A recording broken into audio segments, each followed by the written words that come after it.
यहां सदन में चर्चा इस बात की होती है, आप गलत थे, आपने क्या किया, अब उस टाइम ये कब से खाली है। इसलिए नहीं चुना हिमाचल के लोगों ने आपको हिमाचल के लोगों ने चुना है कि आप यहां बैठे और हिमाचल की समस्याओं का समाधान करें।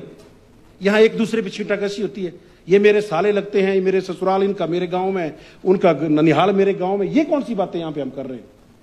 इन बातों करने के लिए हम यहां पे भेजा लोगों ने, हमें गंभीरता से बात करने की जरूरत है सब लोग। अवस्थी जी, ये कट मोशन है, आप फिर मेरे को तीर मत लीजिए, मैं बता रहा हूं, फिर मैं कुछ ऐसी बात कह दूंगा जो पीड़ा देगी आपको बहुत ज्यादा, इसलिए शांत रहे।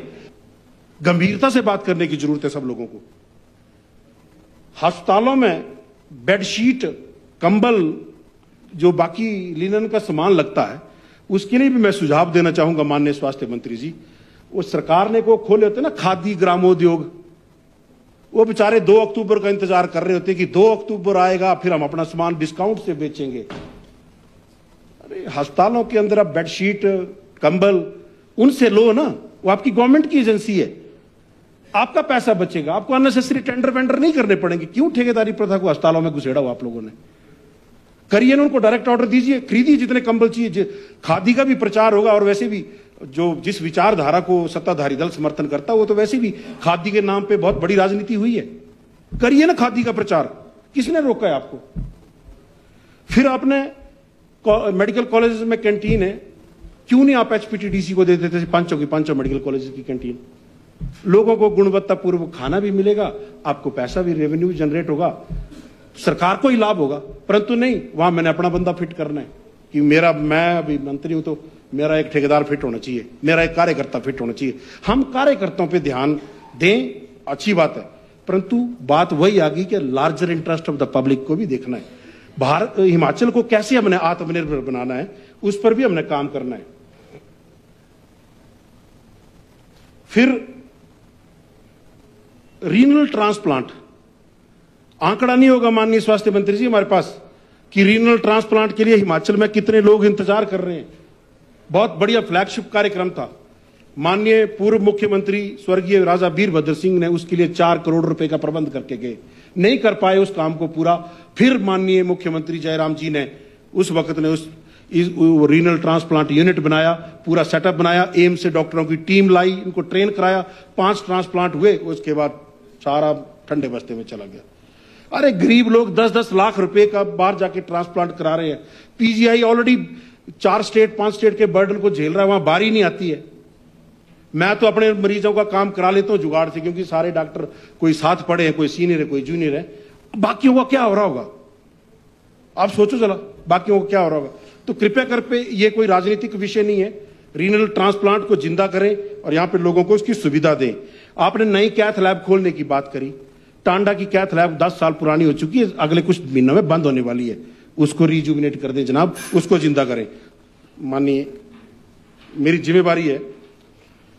मेडिकल इंश्योरेंस पे मैं बात करना चाहूंगा।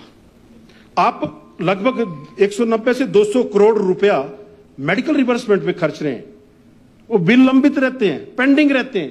अरे योजना का, इंश्योरेंस का दायरा बढ़ाओ, सबको इंक्लूड कर दो, गवर्नमेंट एम्प्लॉय को भी इंक्लूड कर दो, रिटायर्ड को भी इंक्लूड कर दो। हिमाचल को एक ऐसा state of art insurance model दो जो एपीजे अब्दुल कलाम जी ने 2004 में जो यहाँ पे लेक्चर दिया, एक बार अपने अधिकारियों को बोलना उसको पढ़ लें, गूगल पे अवेलेबल है, उसमें क्या क्या गए हैं, वो बात ही खत्म हो जाती है। जीआईएस में आप पैसा तो दे रहे हैं एम्प्लॉइज को इंश्योरेंस का, उसको कलेक्ट करके उतना कर पैसा थोड़ा सा आप डाल दो, पूरे हिमाचल को कैशलेस ट्रीटमेंट की सुविधा दो।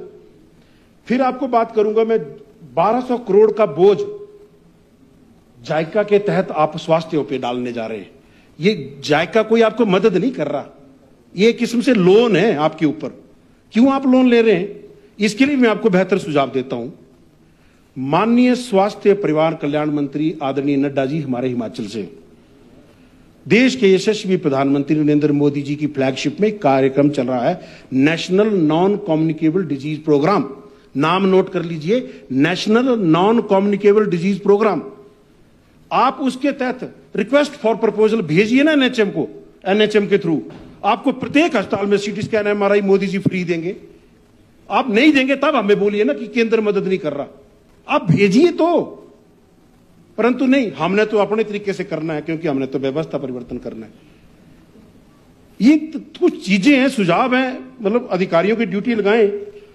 फिर एक बात मैं कहना चाहूंगा, हीमोफीलिया को लेकर मैंने पिछली बार भी इस सदन में, माननीय सदन में बात कही थी, सुझाव दिया था, परंतु वो फलीभूत नहीं हुआ। भगवान अवस्थी जी, ये कट मोशन है, आप फिर मेरे को तीर मत लीजिए, मैं बता रहा हूं, फिर मैं कुछ ऐसी बात कह दूंगा जो पीड़ा देगी आपको बहुत ज्यादा, इसलिए शांत रहे। ये कब गवर्नमेंट कंटिन्यूटी में होती है, हमने गलतियां की तो हम यहां आए, आपको इसलिए जनता ने वहां बिठाया है। आप ये ना कहें कि कब से हैं, ये आपकी जिम्मेवारी है सुनिश्चित करना। ये बीच में ना बोलिए, मैं पहले भी आपको रिक्वेस्ट कर चुका हूं कई बार, बीच में बोलेंगे तो मेरे को ट्रैक से हटाएंगे और फिर मैं उल्टा पुल्टा बोलूंगा कुछ ना कुछ जो पीड़ा देगा। इसलिए कृपया करके मुझे मेरी बात कहने दें, क्योंकि ये मेरा विशेष अधिकार है, आपका नहीं।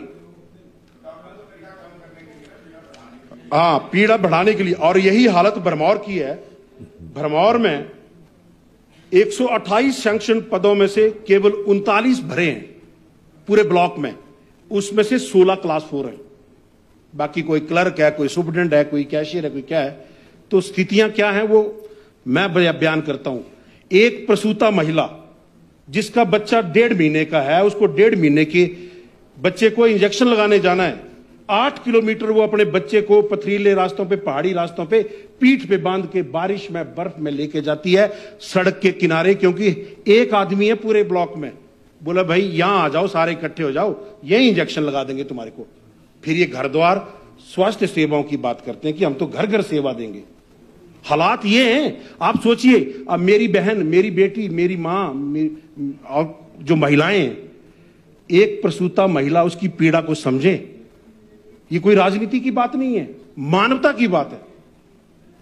और पूरे दुनिया में अल्ट्रासाउंड अवेलेबल है, और कंजेनाइटल मालफॉर्मेशन अब उसके अल्ट्रासाउंड के बाद बहुत कम हो गई हैं, परंतु मेरा विधानसभा क्षेत्र, मैंने पिछली बार सवाल भी लगाया था, आज भी मेरे विधानसभा क्षेत्र में माननीय मंत्री जी, लोग जन्मजात विकलांगताओं के साथ पैदा हो रहे हैं। कारण क्योंकि उनके अल्ट्रासाउंड नहीं हो रहे। एक बच्ची छोटी सी मुझे मिली, दोनों बाजुएं नहीं है, 5 साल की है, खेलती है, बड़ा खुश होती है। अभी उसको मालूम नहीं उसके जीवन में क्या कमी है, दोनों बाजुएं जन्म से ही नहीं है। ऐसे अनेकों बच्चे, हैंडीकैप्ड बच्चे पैदा हो जाते हैं परिवार में, क्योंकि हम वहां पर अल्ट्रासाउंड की सुविधा देने में असमर्थ है। मशीन खरीद ली गई है, मशीन खरीद ली गई है, परंतु बंदूक रखी है कर्नल साहब पर, चलाने वाला फौजी नहीं है। और यहां एक बात कही गई, मैं व्यवस्था का एक बात कहूंगा, और मैं इसमें कोई पार्टी के लिए नहीं, किसी पार्टी के लिए नहीं कह रहा हूं, मैं यहां बैठे अधिकारियों को यह बात कह रहा हूं। सरकार के द्वारा गाइडलाइन तय की गई है कि एमआरआई की मशीन 10 सालों के बाद रिप्लेस होनी चाहिए। कंपनी भी बोलती है 10 साल बाद हमारी जिम्मेवारी नहीं है। यहां बार बार बयान किया जाता है कि 20 सालों से आई मशीन जो है वो बदली नहीं गई, हमने बदलने का प्रयास किया। बहुत अच्छी बात है, बदलनी चाहिए, ड्यूटी बनती है हमारी।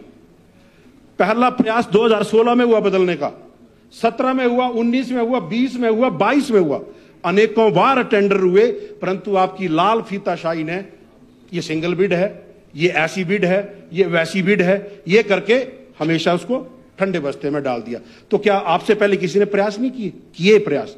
इसके लिए भी सुझाव देना चाहूंगा, आप उठाइए ना, भारत सरकार के एम्स का, पीजीआई का, कोई प्रोमिनेंट इंस्टीट्यूट जो है, जो किसी भी स्टेट गवर्नमेंट और सेंट्रल गवर्नमेंट के द्वारा चलाए जाते हैं, उनके मार्केट सर्वे करिए, रेट कंपेयर करिए, आपको जो अच्छी चीज लगती है उसे ले लीजिए, सिंपल।